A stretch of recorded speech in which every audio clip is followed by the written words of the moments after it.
In today's episode, a massive alligator is spotted in the marina outside a popular bar in Texas. Signs were put up, and the patrons of the bar were warned to stay out of the water. But one man was brave enough to ignore the warnings and jump into the water, where he was brutally attacked and later eaten by this fierce predator. Hit that like button and subscribe right now. This is the terrifying alligator attack on Tommy Woodward. Welcome to Final Affliction.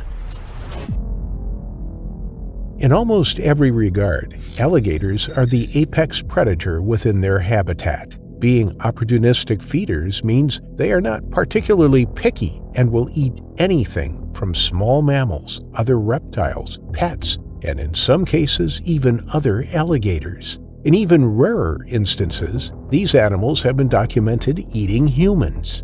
When these attacks happen, they can be catastrophic to those who are exposed to the prehistoric power of these animals, and often they don't survive to tell the tale. This is why most people are advised to keep their distance from the edge of swamps or lakes to ensure their safety. But some people believe that they don't have to listen to the advice given to keep them protected, and they have to face the consequences of their decision alone. On July 2, 2015, Tommy Woodward and his friends were drinking heavily together. Tommy was 28 years old and lived very close to his twin brother, having only recently stopped living together. They had an incredibly close relationship, as you would imagine for a pair of twins. That night, Tommy was drinking at his regular bar called Adam's Bayou, which was right next to Burkhart's Marina. A local construction worker was telling the group of a huge alligator that he'd seen in the marina recently. He had already told the owner, and they had placed a sign to dissuade people from swimming in the water until they were able to capture the animal. So far, the sign had worked, and they'd had no issues so far. They were only mildly concerned, as alligators were regular visitors in the area anyway. While they were used to their presence, the alligators were also used to the presence of humans, and so did not exhibit any fear towards them. They are stealthy hunters, and if given the chance, they could easily pull someone into the water to become their next meal. The worry was that someone would jump in the water, unknowingly jumping right next to the hidden reptile, and be taken. As a result, it was understood by the members of the bar to avoid the water until they could catch the large alligator. This seems like common sense, but when you have a lot of men who have been drinking for hours on end, it may not be as straightforward as they may have hoped. That night, a little after midnight and after several hours of drinking, Tommy and his friends headed down to the marina's edge. They observed the no swimming sign and decided to ignore it and investigate for themselves. As they watched the water, they suddenly saw a huge alligator raise its head from the water, seemingly observing them from a few meters away. It had a scarred head, suggesting that it had been in many fights and won in the past, carrying the battle scars with him as a reminder of his ferocity. Tommy's friend Victoria noticed the animal eyeing them and began to scream, knowing that they would not stand a chance if they were to jump in the water with such a mighty animal. She warned Tommy not to jump in the water, knowing now that it was a bad idea that they had even come this close to the water's edge. Tommy didn't share this thought. He was incredibly intoxicated by this time of the night, and instead of heeding his friend's advice, he began to shout at the alligator instead. His friends told him to stop, that he was putting himself at risk, but he continued shouting, "F that gator."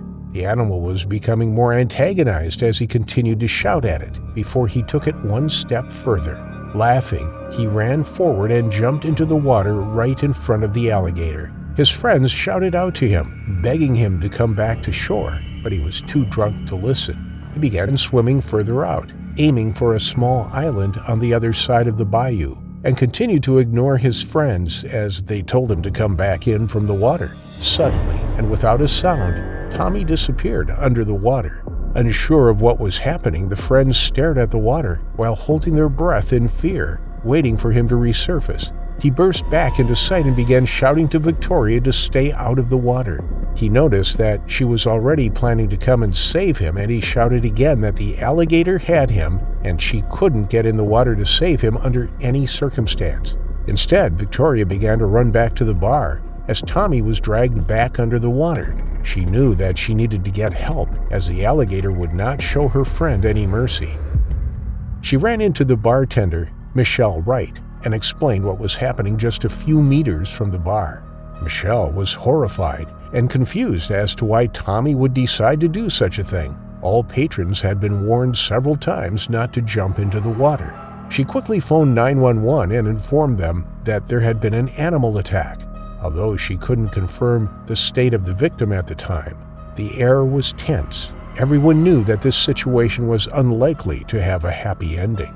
Meanwhile, Tommy was fighting for his life. He knew his friend would try and get some help, but at the moment he was alone in the water with an alligator, a less than ideal situation.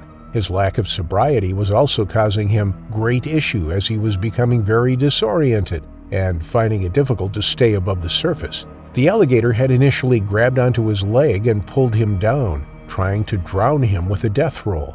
Tommy had been able to kick the animal in the nose with his free foot and break free, but now he was injured and bleeding out into the water, leaving a trail for the predator to follow. He was glad that he stopped Victoria from following him and making the same mistake, but now he was living on borrowed time.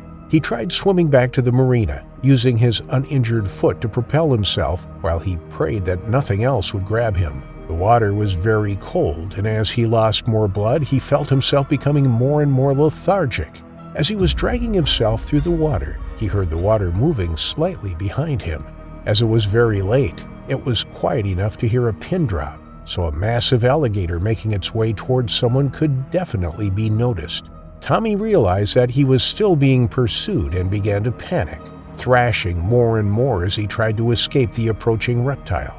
Unfortunately for him, alligators can swim at 32 kilometers per hour, so he was quickly caught. He screamed out as the animal grabbed onto his arm and pulled him downwards, rolling with him underwater to further disorient him. Even in his drunkenness, the pain was overwhelming for Tommy as he felt the gator's teeth sink further into his legs and the carbon monoxide in his lungs building up. Finally, as he felt himself unable to hold his breath any longer, he knew that he was doomed, realized he should have never mocked the alligator in the lake. Then, as his lungs used up the last bit of oxygen in his lungs, he gasped for air as the murky water rushed into his lungs. He instantly fell unconscious and surrendered to the alligator. After phoning 911, Michelle and Victoria ran back to the water's edge and tried to spot Tommy in the water once again. Sadly, by the time they arrived back at the marina, he was already floating face down on the surface. He was clearly dead. Dark red blood was pooling around his body. His friends decided that they would soon need to recover the body and give it back to his family. Before they could even come up with a plan, the alligator dragged his body under the water again, taking it further away from the marina as it settled down to eat its prey. After some time, the 911 officers arrived on the scene and the search for Tommy's body began. They scoured the marina for 2 hours until they were finally able to find his dismembered corpse across the lake. His left arm was completely missing, and his body was covered in bite and claw marks. It was determined that the animal had grabbed his elbow and dragged him into the depths to drown him, something that it was successful in achieving. Locals arranged a hunt to try and locate the man-eater, but they were unsuccessful, suspecting that it had simply swam back out of the marina and would not be seen again. Kent Roberts, a local in the area and friend of Tommy's, thought differently.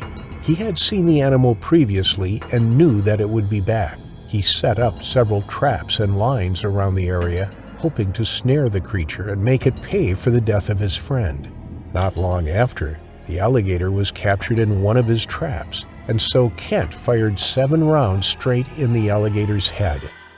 Although the animal was stopped, his story has been used as a fatal tale, knowing that the entire situation was avoidable if Tommy had just avoided the water as he had been told.